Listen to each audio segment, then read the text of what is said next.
Craig, the WWE pay-per-view TLC. We're going to run through the card from top to bottom, but what did you think of the card overall? Overall, it was brilliantly well built and structured in the sense of like compared to its counterpart Raw, SmackDown Live was stories were a whole lot more better developed, a whole lot more structured, and leading into it, I was looking a lot forward. I was just looking a lot forward to it. And a lot of the fans were as well. I mean, basically, afterwards last night, going on social media, people were referring to Raw as the B show. And that's over social media. And that's especially after such a great show that was TLC. There may have been, I'll be blunt on some matches that may not have been memorable. But overall, when you look back, especially myself, I'm looking back at it this morning and I'm thinking there's some great matches on that on the SmackDown Live show. Well, SmackDown Live pay-per-view. Just a quick aside, do you think Raw is slightly hampered by the fact that it's 3 hours? Yeah, but thing is, myself, well, and probably yourself as well, will sit there and go, we don't really want it to be 3 hours. It should be reduced. Going by storyline basically is hampering it. But the money that Vince McMahon and WWE probably generate from that third hour probably goes up to about maybe 50,000 plus of the added revenue, the basically the deals that he's got as well. And probably that's probably the thing. The thing is, like, you're going to be arguing with the creatability and story development versus how much money they can make. But when it comes to Raw, the thing is that they ruin certain things in that way, is where they've got the great talent and it's all about how they use it. And the fact is that it's Raw in itself basically has all the right ingredients, but sometimes they just don't use it as the way they should do, in my personal opinion on it. Yeah, I sometimes feel that they really have filler. Like, you'll see the opening segment and then they'll play it out almost in full twice again in the show. And then, you know, if I go back a few years ago, before the brand split, you look at a typical Raw and you'd almost see like CM Punk appear 3 times. He'd be in the opening segment, and then he'd do some talking, and then he'd be in the final match. And, you know, it's just too much of a good thing sometimes. All right, that to one side. Let's talk about the SmackDown pay-per-view. Let's start from the top. We've got new WWE Smackdown Tag Team Champions, the Wyatt Family, with Randy Orton and Bray Wyatt winning the belts. What did you think of this as an opening contest against Heath Slater and Rhino? It was, to me, it makes a lot of sense. I mean, the fantastic story of Rhino and Heath Ledger is they've done their bit now. They've got their attention. They've made their statement, and basically it makes sense for the new Wyatt family to take the titles. After all, Bray Wyatt, his first title in the first 3 years. Slow build, long time coming, but it was worth it to get there in the end. Randy Orton is, even though he is a main caliber star, main event star all the way, but the thing is that right now there's nothing more he can do. Like, see if WWE ever thrust him into the World Championship, it would be the same idea where we look at it and go, we've done this before. I mean, there's only so many times a multi-time world champion can be multi-champion without a new angle to it. But right now he's getting a whole new perspective, a whole new idea in the tag team division, which he hasn't done for a while. And he's basically shining in it. I mean, there was a great moment where the conclusion to the match was, where Bray Wyatt did the spider walk. Rhino stepped back looking completely shocked, and then it was an RKO from nowhere. And basically, it was almost a hypnotic moment. I mean, I've seen GIFs appear on social media where it's just that segment there, just that one wee block, and it was fantastic to see. And Mourinho, the commentator, turned around and said, the symbols of supremacy has been procured by the new Wyatt family, and what a formidable force they are going to be. And it's going to be, that's one statement, just over commentary alone, that says just how intent WWE and SmackDown are highly rated this Wyatt family are going to be, especially with Luke Harper in the background as well. Yeah, I wonder when they put the belts on Luke Harper whether they might do something a bit similar to what New Day do and have 3 people defending 2 belts and something like that. And that's something they can consider. I just need to pick you up on one thing there, Craig. You said Heath Ledger, not Heath Slater. Have you been watching Batman movies? Yeah. I was going to go back to that one and go, yeah, exactly. The Joker is all the way from that. It's WWE's new signing. We never thought we'd see it happen. We just no dirt sheets picked up in that at all. Well, the Undertaker does resurrect people, so maybe he's returned from the dead to wrestle at WWE TLC. But yeah, no, completely concur with your points there. You know, when you look at someone like Randy Orton, he did that amazing RKO to win that match in the Survivor Series. He's done those great ones against Seth Rollins. And yet, because it really was out of nowhere and you had Bray Wyatt doing his back of the eyes type thing, um, and you know, fair credit actually to the directors here, because they didn't have him in shot and then they caught him catching it. I thought that was really good. It was quite climactic. It made sense. The match made a lot of sense, especially running up with the run to it. I mean, build up for it is Alpha, it's American Alpha. They're looking fantastic. They're looking strong as well. So basically, with Wyatt Family going into it, they certainly look like they can have proper contenders as well. And that's one thing that SmackDown Live has shown, especially to its counterpart, where that their tag team division is certainly a lot stronger, especially a lot more entertaining as well. I mean, you can certainly see other tag teams, say from NXT, slot fantastically into SmackDown and basically find better opponents in that way. Exactly. All right, let's move on to the next match on the card. Nikki Bella versus Carmella. What did you make of that match? DQ match.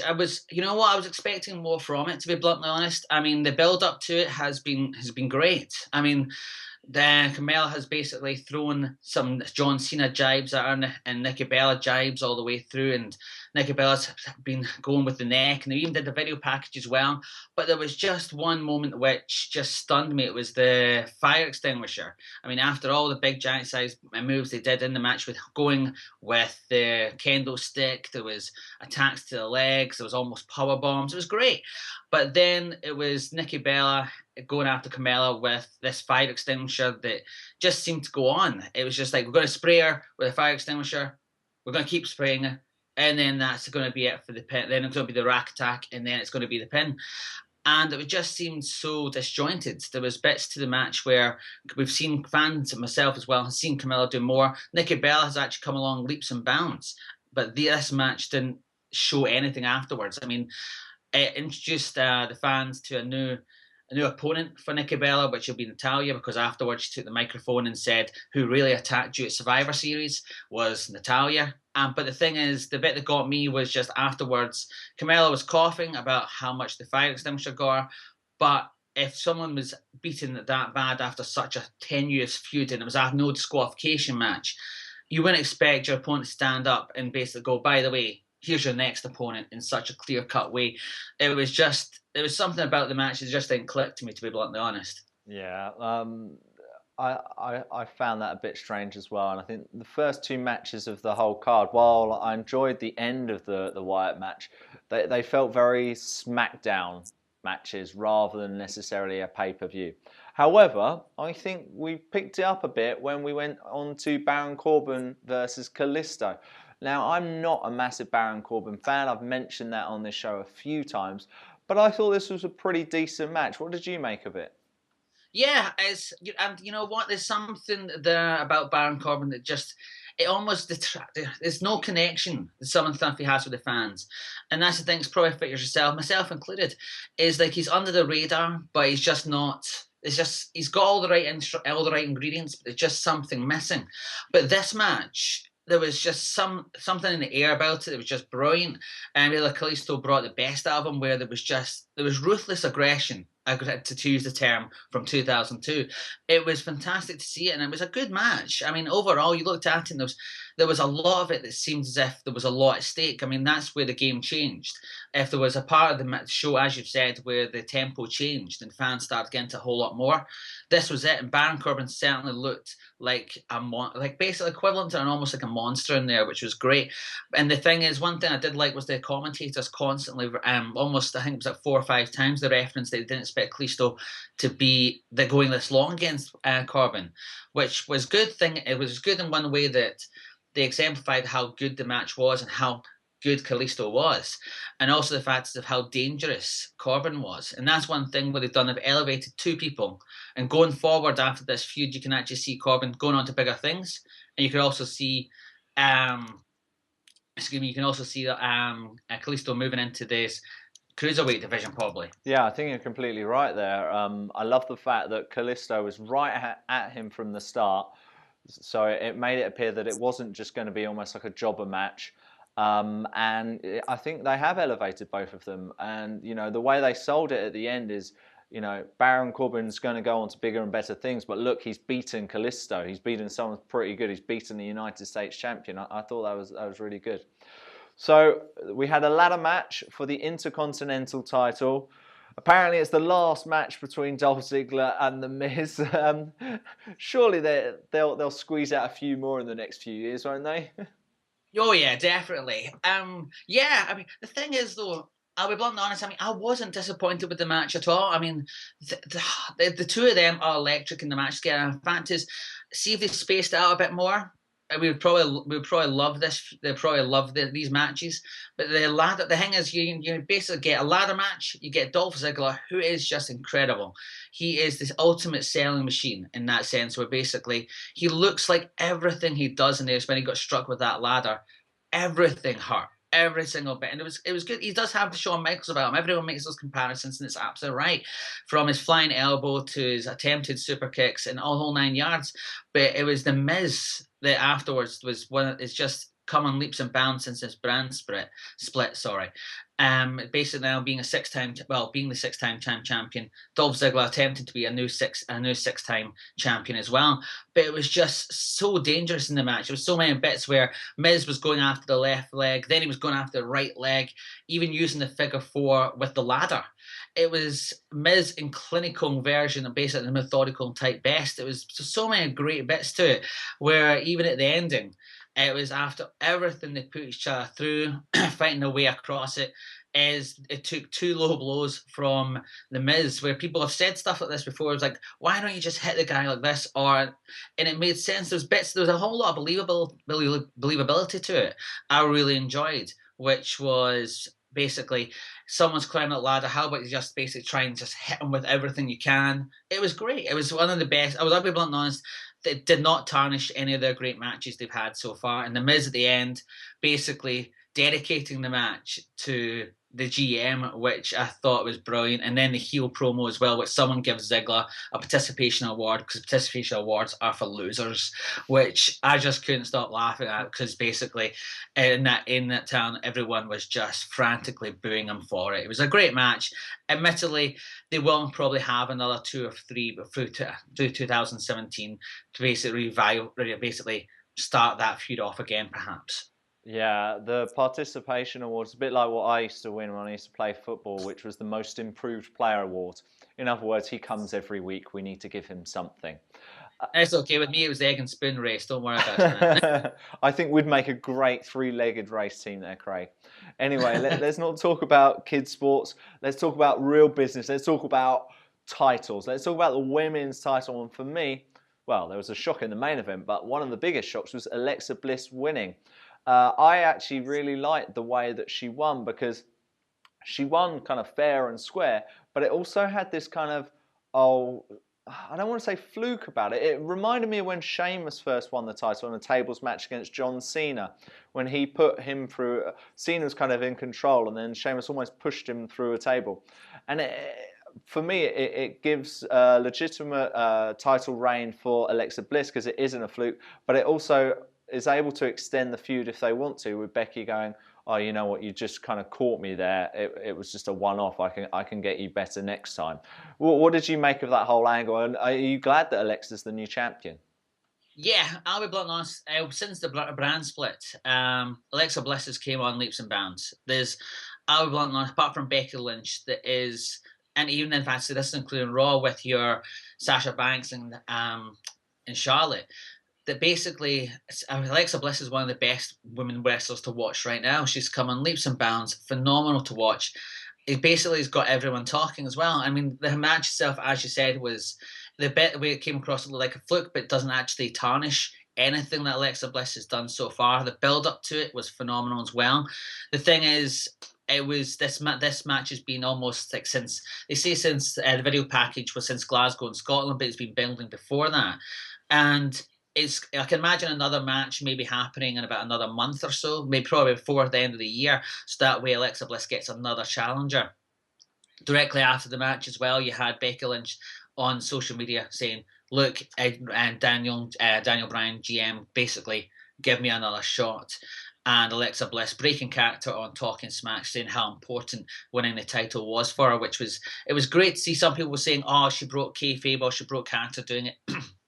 To me, it shows just how important that SmackDown Women's title is for someone to break down and just show you how important it is.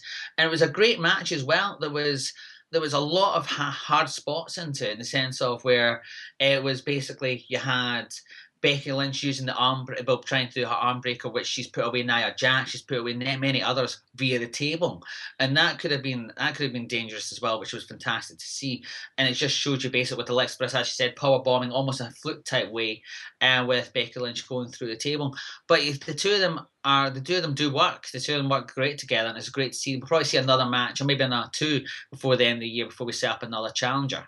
Yeah, there was talk of Natalya talking about Becky Lynch, but then Natalya now with Nikki Bella. It's interesting where this whole women's division could go.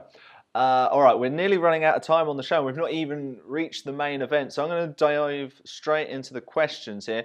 It's from Gareth Messenger, who was our guest on Thursday to preview the show.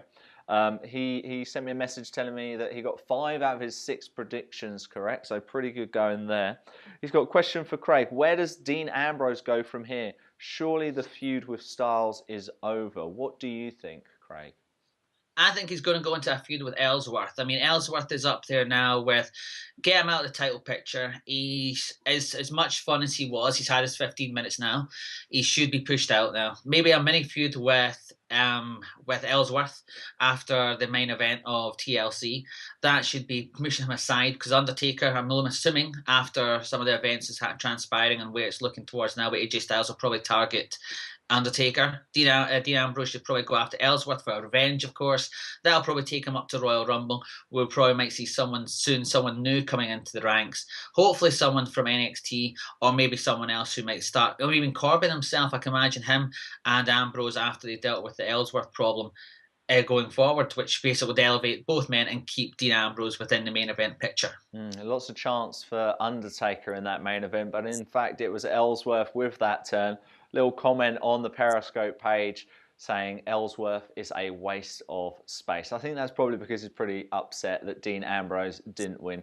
Craig, it's been so great to get your thoughts this morning on Sportuccino. Unfortunately, we've run out of time. We could talk wrestling all morning, I'm sure. Craig, just before you go, why don't you tell us how we can continue to follow you on social media and get all your wrestling thoughts, and a little bit about Vulture Hound as well, please?